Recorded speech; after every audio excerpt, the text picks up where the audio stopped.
Assalamualaikum warahmatullahi wabarakatuh. Perkenalkan, nama saya Evita Ramacahyani dari kelas Hukum 3C dengan mata kuliah Hukum Lingkungan.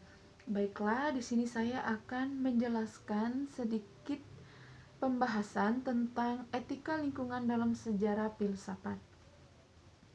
Menurut pendapat Ardi Hondojoseno 2002, bahwa masalah lingkungan sebenarnya berakar pada filsafat alam dan sepenuhnya membutuhkan pemecahan secara filosofis pula.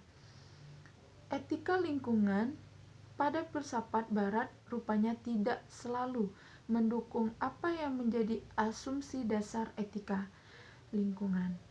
Refleksi tentang alam sudah muncul sejak filsuf dari Melitus yaitu Thales, Anaximander dan Anaxagoras. Bahkan dalam mencari arke, mereka menjadikan alam sebagai unsur dasarnya. Berdasarkan pendapat Thales yang melihat bahwa segala sesuatu berasal dari air, di dalam benda-benda di bumi terdapat dewa. Heraklitos berpendapat bahwa api adalah awal dari segala sesuatu. Xenophanes melihat tanah sebagai arke, dan Empedokles mengajukan 4 elemen, yaitu yang pertama tanah, yang kedua udara, yang ketiga api, dan yang keempat atau terakhir air. Walaupun menolak beberapa pemikiran Parmenides, umumnya para filsuf prasokratik ini menerima konsep bahwa dunia mempunyai rasional struktur, tidak berubah, tidak dapat dibagi-bagi, tidak dapat dihancurkan, dan tidak dapat digerakkan. Plato memiliki tendensi yang berbeda sehubungan dengan alam. Dalam metafisikannya, alam material hanyalah berpartisipasi pada dunia ide, maka dunia pengalaman yang real sebenarnya tidak nyata. Kemudian, pemikiran tersebut di atas kembali dibangkitkan oleh Plotinus. Plotinus beranggapan bahwa dunia dan manusia merupakan emanasi dari jiwa, sedangkan jiwa itu merupakan emanasi dari roh atau nous, dan roh itu merupakan emanasi pertama dari yang satu atau Tohen. Dunia bersatu karena dirasuki oleh jiwa dunia sebagai emanasi dari jiwa. Dunia dan manusia dibedakan, akan tetapi pada dasarnya semuanya diresapi oleh daya dan sinar yang sumbernya sama, yaitu yang satu. Eugene Hargrove, seorang environmentalis, berpendapat bahwa para filsuf Yunani mempunyai beberapa pengaruh negatif pada etika lingkungan, yaitu menghalangi perkembangan perspektif ekologis, melemahkan wawasan estetis terhadap dunia natural, dan menyebabkan ide pelestarian alam secara konseptual sulit dilakukan, bahkan tidak mungkin. Kemudian tantangan perspektif ekologis konsep filsafat Yunani bahwa alam bersifat konstan dan tidak berubah, rupanya harus berhadapan dengan realita yang diangkat oleh etika lingkungan. Bahwa alam itu bersifat impermanen, dapat atau bahkan sedang berubah ke suatu kondisi yang lebih buruk. Perbedaan ini sebenarnya berasal dari titik berangkat yang berbeda. Filsafat Yunani memandang alam bukan secara empiris dan material, bahkan Idera tidak bisa dipercayai untuk bisa melihat alam secara penuh. Kemudian air dalam pemikiran Thales bukanlah air sebagai air yang mempunyai fungsi positif dalam seluruh ekosistem. tetapi lebih menunjuk pada suatu elemen metafisik yang menjadi dasar segala sesuatu. Di dalam perspektif estetis, kalau para filsuf Yunani memandang alam yang menggerakkan emosinya pertama-tama adalah keteraturan dan bukan keindahannya. Hal yang berkebalikan ditemukan dalam diri para seniman dalam memandang alam, karena rasa dan kemampuan indrawi begitu dihargai. Para seniman tidak menyibukkan diri pada nomos, tetapi pada dimensi estetis dari alam itu sendiri. Pemikiran filsafat Yunani karena pandangan ini bertentangan dengan metafisika yang menjadi pegangan mereka, yaitu dunia yang konstan, abadi, tidak berubah. Sehubungan dengan hal ini, perlu dibedakan antara metafisika Plato dan Aristoteles. Plato dan para filsuf sebelumnya jelas-jelas berpegangan pada pandangan bahwa alam memang konstan atau tetap, sedangkan Aristoteles memandang kekonstanan alam ini secara lain. Aristoteles melihat bahwa di beberapa tempat keadaan alam memang memburuk, tetapi ia segera berkata bahwa di tempat yang lain keadaan alam sedang membaik. Konsep siklus ini memandang tampaknya memberi peluang pada kesadaran baru akan alam yang sedang berubah atau menuju kebinasaan. Dikarenakan alam pada dasarnya bersifat siklis antara mati dan tumbuh, maka tak perlu campur tangan manusia dalam keseluruhan proses ini. Selanjutnya, teori-teori etika lingkungan. Etika lingkungan adalah suatu disiplin ilmu tersendiri yang membicarakan hubungan antara manusia dengan lingkungannya, juga tidak terlepas dari perhatiannya terhadap status moral makhluk hidup atau biotis dan tidak hidup atau abiotis.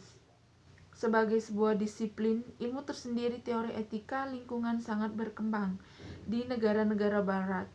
Hal ini dikarenakan isu-isu lingkungan sudah sangat vokal terdengar dan bahaya dari kerusakan lingkungan juga telah dirasakan oleh kebanyakan manusia di dunia ini.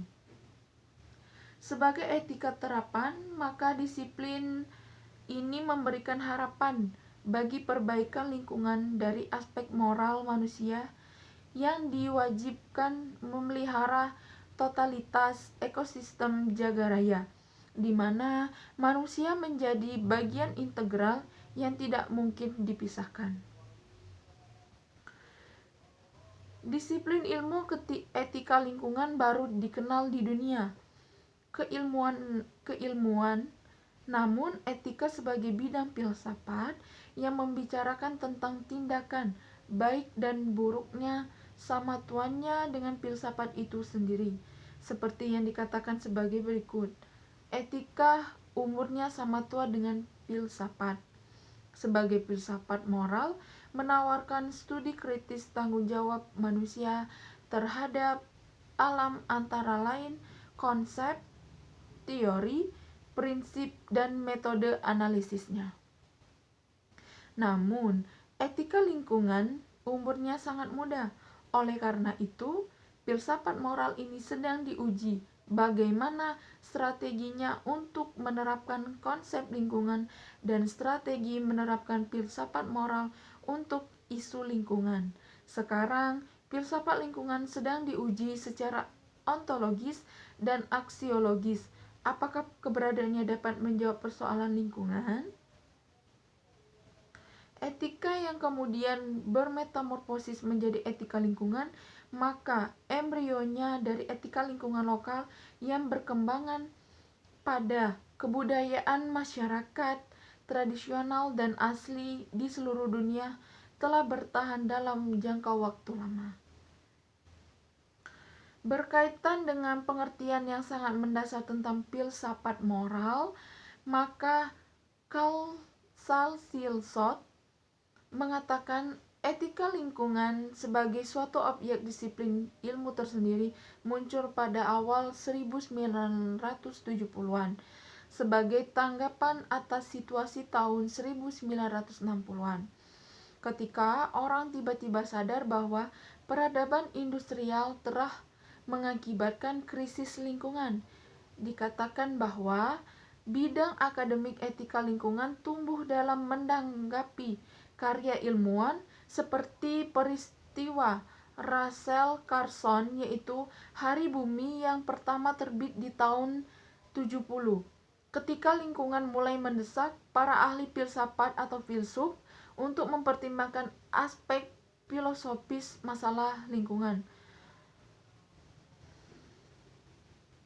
Selanjutnya, isu-isu kerusakan lingkungan menghadirkan persoalan etika yang sangat rumit. Karena meskipun pada dasarnya alam sendiri sudah diakui sungguh memiliki nilai yang berharga, tetapi kenyataannya terus menjadi pencemaran dan perusakan. Keadaan ini memicukan sejumlah pertanyaan. Apakah manusia sudah melupakan hal-hal ini atau manusia sudah kehilangan rasa cinta pada alam? Bagaimanakah sesungguhnya manusia memahami alam dan bagaimana cara menggunakannya? Perhatian pada isu lingkungan juga memunculkan pertanyaan tentang bagaimana keterkaitan dan relasinya dengan generasi yang akan datang. Etika lingkungan tidak harus dipahami sama dengan etika yang dikenal selama ini.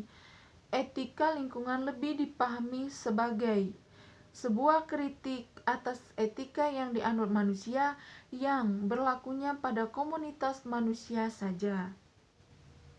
Melalui pengertian yang terurai, maka etika lingkungan tidak hanya berbicara mengenai perilaku manusia terhadap alam. Etika lingkungan juga berbicara mengenai relasi di antara semua kehidupan alam semesta, yaitu antara manusia dengan manusia yang mempunyai dampak pada alam dan antara manusia dengan makhluk hidup lainnya, atau dengan alam secara keseluruhan, termasuk di dalamnya berbagai kebijakan politik dan ekonomi yang mempunyai dampak langsung atau tidak langsung terhadap lingkungan alam. Menurut Eliot dan sejalan dengan pendapat Kraft, ada beberapa teori tentang etika lingkungan yang umum berkembang saat ini, yaitu yang pertama, animal centrisme, mengatakan bahwa perhatian moral seharusnya tidak terbatas pada manusia, tetapi juga mencakup seluruh dunia hewan. Yang kedua, biosentrisme, mengatakan bahwa makhluk hidup itu memerlukan pertimbangan moral, bukan hanya manusia, walaupun harus selalu dikaitkan kepada kepentingan manusia dan hewan, tetapi juga mencakup tumbuh-tumbuhan, ganggang, organisme bersel satu, dan mungkin juga termasuk bakteri dan virus. Yang ketiga, teori nilai intrinsik, menyatakan bahwa nilai adalah suatu kualitas yang berharga patut dimiliki oleh manusia sebab menunjukkan kesempurnaan atau kebaikan. Yang keempat, antropocentrisme, memandang bahwa manusia merupakan pusat dari sistem alam semesta. Yang kelima, ekosentrisme atau depth ekologi adalah teori moral lingkungan yang implementasinya seringkali bercolok mementingkan kesejahteraan manusia. Secara umum, etika ekologi dalam ini menekankan hal-hal berikut. Yang pertama, manusia adalah bagian dari alam. Yang kedua, menekankan hak hidup makhluk lain. Yang ketiga, prihatin akan perasaan semua makhluk dan sedih kalau diperlakukan sewenang-wenang. Yang keempat, kebijakan manajemen lingkungan bagi semua makhluk. Yang kelima, alam harus dilestarikan dan tidak dikuasai. Yang keenam, pentingnya melindungi keanekaragaman hayati. Yang ketujuh, menghargai dan memelihara tata alam. Yang kedelapan, menggunakan tujuan jangka panjang sesuai ekosistem. Dan yang terakhir, mengkritik sistem ekonomi dan politik dan menyodorkan sistem alternatif, yaitu sistem mengambil mengambil sambil memelihara. Teori-teori etika lingkungan yang sudah dikenal sebagai berikut. Yang pertama, animal sentrisme. Yang kedua, biosentrisme. Yang ketiga, teori nilai intrinsik. Yang keempat, antroposentrisme. Dan sampai antroposentrisme. Baiklah, itulah penjelasan yang dapat saya sampaikan. Lebih dan kurangnya saya mohon maaf, kepada Allah saya mohon ampun. Saya akhiri, wabillahi taufik wal hidayah. Wassalamualaikum warahmatullahi wabarakatuh. Terima kasih.